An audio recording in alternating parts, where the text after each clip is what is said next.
आपका स्वागत है मेरे इस YouTube चैनल पर। अगर अभी तक आपने मेरे चैनल को सब्सक्राइब नहीं किया तो उसको सब्सक्राइब कर लें ताकि आपको लेक्चर से जुड़ी लेटेस्ट अपडेट्स मिलती रहें। अगर आपने पिछली वीडियो को भी नहीं देखा है तो उसको भी ज़रूर देख लें। आज हम बात करने वाले हैं force between two charges in terms of their position vector form. Force between two charges in terms of their position vector form। Suppose करिए हमारे पास एक कोऑर्डिनेट फ्रेम है, coordinate frame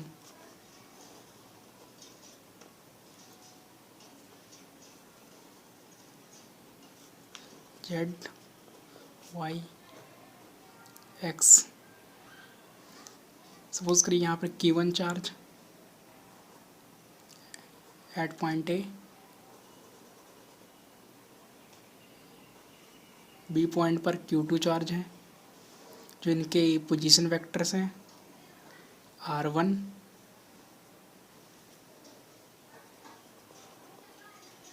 and R2।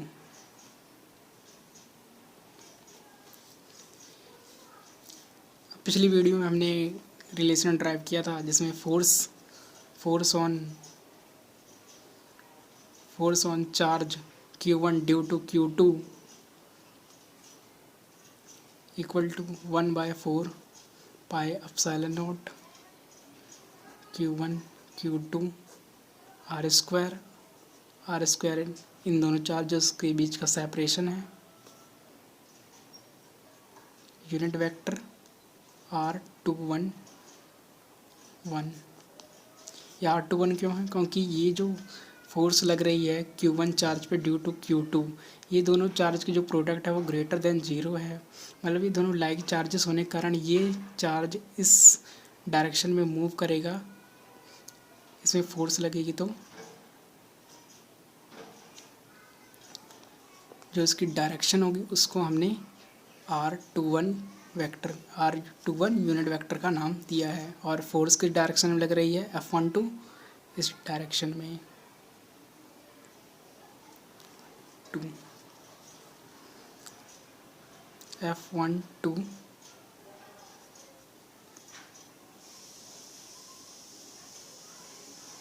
1/4 pi epsilon naught Q1 Q2। यहाँ पर हम RQ लिख लेते हैं और यहाँ पर हम R लिख लेते हैं, कुछ खास फर्क नहीं पड़ता है। ठीक है, अब आप देख सकते हैं कि ये एक कंप्लीट वेक्टर बन चुका है, क्योंकि जैसे कि हम जानते हैं यूनिट वेक्टर जो होता है, unit vector equal to vector divide by its magnitude. Therefore जो कंप्लीट वेक्टर R होगा वो होगा R unit vector mod R। So ये कंप्लीट वेक्टर बन चुका है। और ये जो कंप्लीट वेक्टर है वो हमारा कौन सा वेक्टर होगा? अलोंग 2 से 1 होगा। BA is our complete vector. BA हमारा कंप्लीट वेक्टर हो गया। यहाँ पे एक रफ फिगर ड्रॉ कर लेते हैं ताकि आपको अच्छे से समझ में आ जाए। ये हमारा चार्ज, ये हमारी जो डायरेक्शन होगी 2 से 1 है, 2 से 1। और ये हमारा पोजीशन वेक्टर R1 है, ये R2 है, ये हमारा O है, ये B एंड A। अब जो हमारा BA है, अब इसमें हमारा रिजल्टेंट क्या है? रिजल्टेंट वो होता है जहाँ पर ये दोनों हेड और टेल मिलते हैं। हमने वेक्टर चैप्टर में ये पढ़ भी चुका है। तो ये जो हमारा रिजल्टेंट होगा OA जो हमारा होगा वो इन दोनों सम के इक्वल होगा। BA vector plus OB vector. तो जो हमारा BA वेक्टर आ गया वो आ गया हमारे पास OA vector minus OB vector. ठीक है, तो बी ए वैक्टर जो कि are are unit vector R21 है, किसके इक्वल आ गया, ओ ए माइनस ओ बी। ओ ए हमारा क्या है R1 और ओ बी हमारा क्या है R2।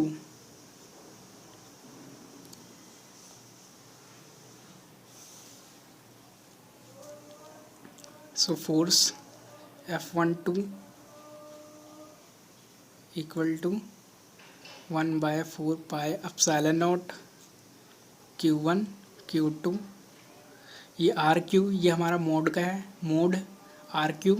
जो हमारा आर क्यूब आएगा इसकी अगर मोड ले लेंगे बी ए वैक्टर की, अगर मोड आर वो आ जाएगी R1 माइनस R2 मोड, ये आ गया हमारा R1 माइनस R2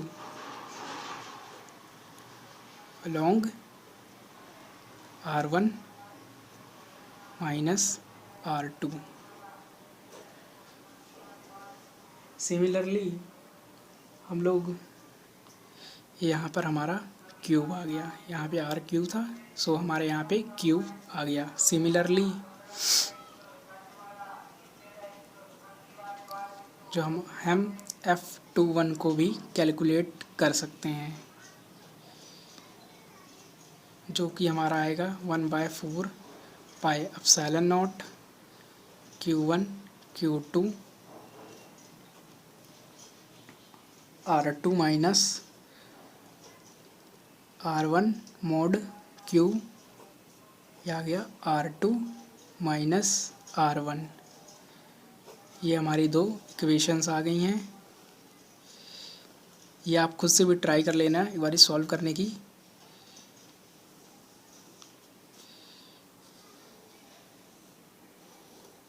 ये हमारी आ गई force between two charges in terms of their position vectors. In terms of position vector जो है हमारी वो आ गई है, ये पोजीशन वेक्टर के फॉर्म में आ गया है।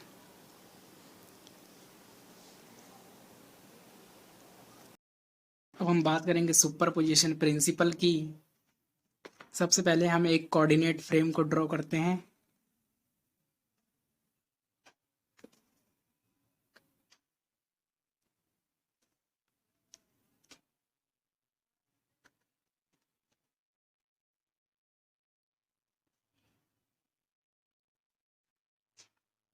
ये y z and x consider करिए। यहाँ पर हमारे पास एक चार्ज Q0 है, ठीक है, और यहाँ पे हमारे पास बहुत सारे चार्जेस है Q1 Q2 Q3 और Qn। इस तरह हमारे पास चार्जेस हैं। ये जो Q1 का जो पोजीशन वेक्टर है वो R0 है। जो Q1 का पोजीशन वेक्टर है ये R1। Q2 का जो पोजीशन वेक्टर है वो R2 है। Q3 का जो है पोजीशन वेक्टर वो R3 है और Q1 का Rn। अब ये सभी चार्ज मिलकर इस चार्ज पे फोर्स लगा रहे हैं। हमें इस फोर्स को कैलकुलेट करना है कि इस चार्ज पर कितनी फोर्स लग रही है, ठीक है। तो सबसे पहले जो Q1 चार्ज होगा वो Q0 चार्ज पे जो फोर्स लगाएगा वो इस डायरेक्शन में लगाएगा, वो मतलब इस डायरेक्शन में इसको रिपेल करेगा। इस फोर्स को हम नाम दे देते हैं force on charge Q0 due to Q1। ये आ गया, ठीक। इसी तरह Q2 चार्ज भी इस Q0 चार्ज पर फोर्स लगाएगा जो कि कुछ इस डायरेक्शन में होगा।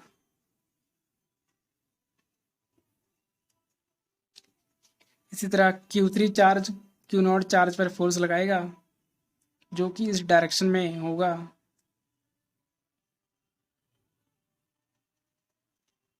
और Qn चार्ज भी इस पर फोर्स लगाएगा जो होगा F0n। अब जो हमारा सुपरपोजिशन प्रिंसिपल है उसको हम पहले पढ़ेंगे कि हमारा सुपरपोजिशन प्रिंसिपल क्या कहता है। Superposition principle, net force on one charge due to number of charges. ये हमारा जो वन चार्ज है वो हमारा क्यू नॉट चार्ज है, ठीक है। Due to number of charges, ये हमारा नंबर ऑफ चार्जेस है, Q1 Q2 Q3 Q1, ये हमारे नंबर ऑफ चार्जेस हैं। ये सारे एट रेस्ट पर भी हैं। Is the vector sum of the forces on that charge due to the other charges taken one pair of charges at a time. Taken one pair of charges at a time and force between any two charge is independent of presence of other nearby charges। Superposition principle ये कहता है कि जो Q not charge पे जो force लग रही है वो ये सबके वेक्टर सम के इक्वल होगा, वेक्टर सम के इक्वल होगा। Force on Q not charge is a vector sum of the force exerted by Q1 Q2 Q3 and Q1 charges के वेक्टर सम के इक्वल होगा। ये आ गया।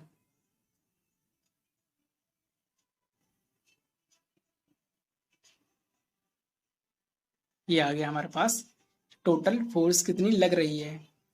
तो ये जो हमारा 1 2 3 ये हमारे वेरिएबल है, ये चेंज होते जा रहा है, तो इसलिए हम ऐसा कुछ लिख सकते हैं।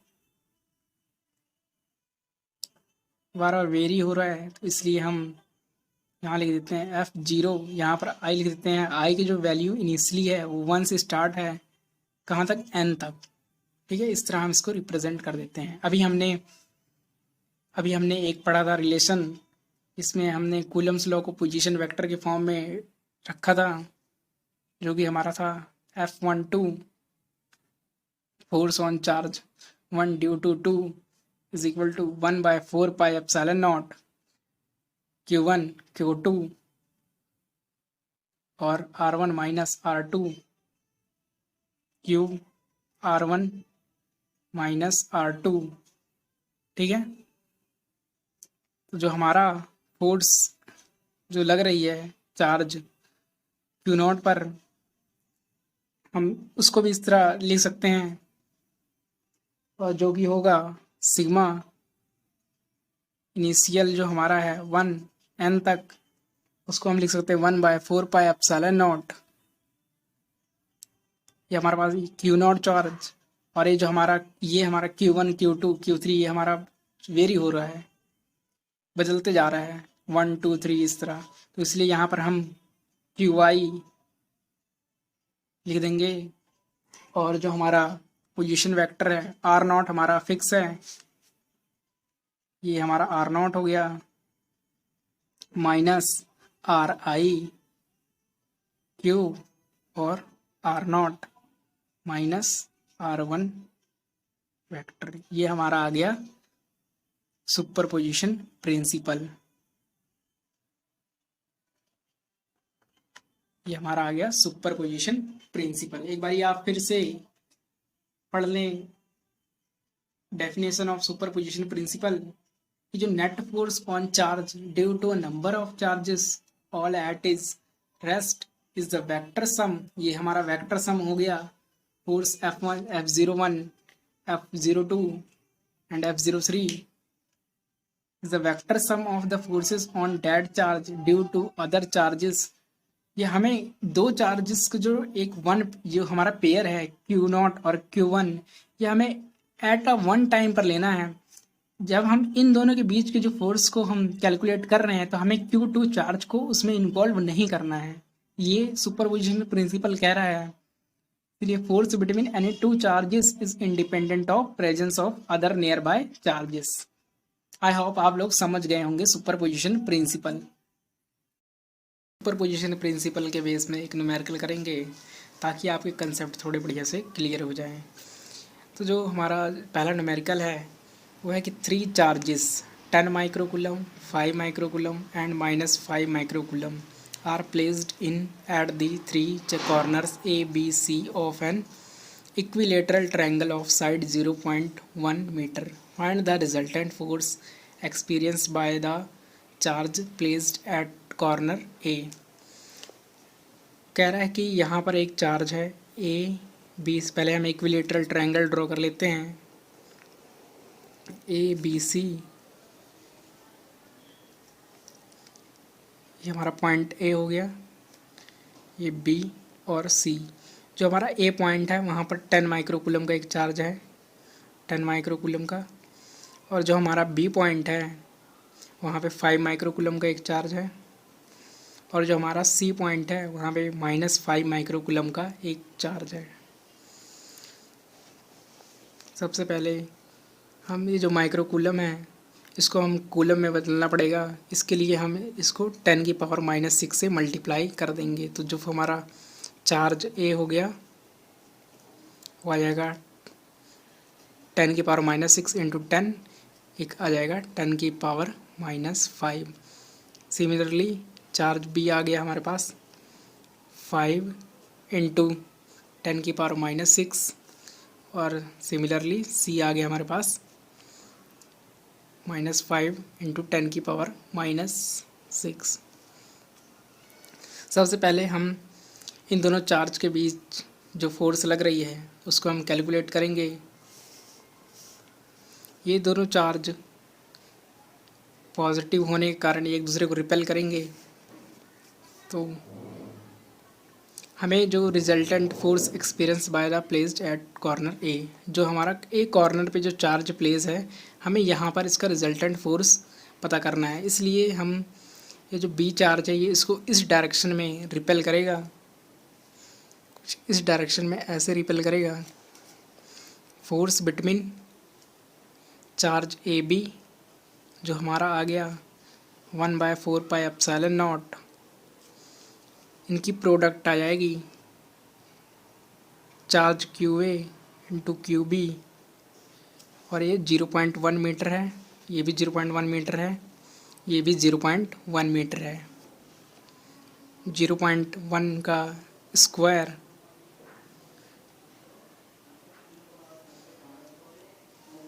और यहाँ पे हम वैल्यू पुट कर देते हैं।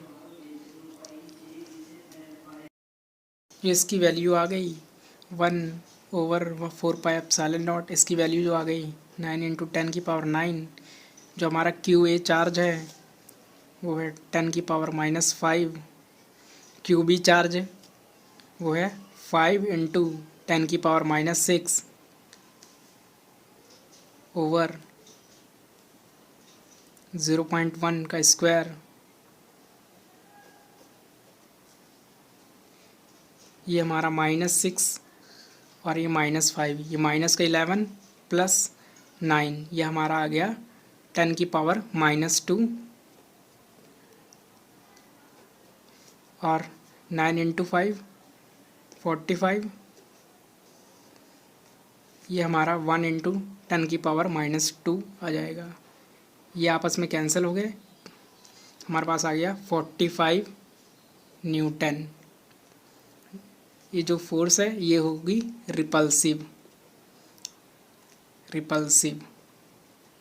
क्योंकि दोनों लाइक चार्जेस हैं। अब हम इन दोनों चार्जेस के बीच कैलकुलेट करेंगे। Force between a and c charge वो आ गया 9 इंटू 10⁻9। ये जो हमारा क्यू ए चार्ज है ये 10⁻⁻5 कूलम हो गया। और ये जो हमारा सी चार्ज है हमें मैग्नीट्यूड में लेना है, इसलिए ये 5 इंटू 10⁻⁻6 हो गया, 0.1 का स्क्वायर। सिमिलरली जब आफ्टर सॉल्विंग दिस ये भी 45 न्यूटन ही आ जाएगा, बट ये अट्रैक्टिव नेचर में होगा।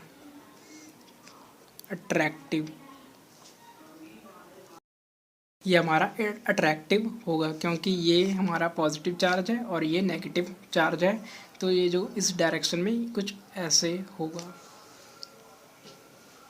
अब हम क्या करेंगे, हमें यहाँ पे रिजल्टेंट फाइंड करना है। तो रिजल्टेंट फाइंड करने के लिए हमें parallelogram law of vector addition लगाना पड़ेगा।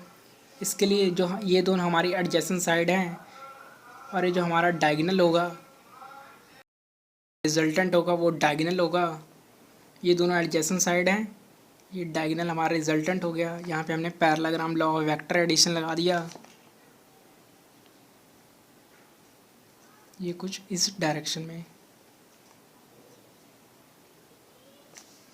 अब ये हमारा जो एंगल कितने के डिग्री का होगा, वो 120 डिग्री का होगा, क्योंकि ये 60 डिग्री, ये 60 डिग्री, इक्विलेटरल ट्रायंगल है ना, और ये एक्सटेरियर एंगल है। तो एक्सटेरियर एंगल जो होता है इक्विलेटरल ट्रायंगल का, वो इन दोनों ट्रायंगल के सम के इक्वल होता है। इन दोनों एंगल के सम के इक्वल होता है। तो ये 120 डिग्री आ गया।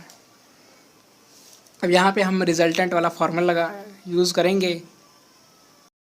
हमारा रिजल्टेंट का फार्मूला होता है, वो होता है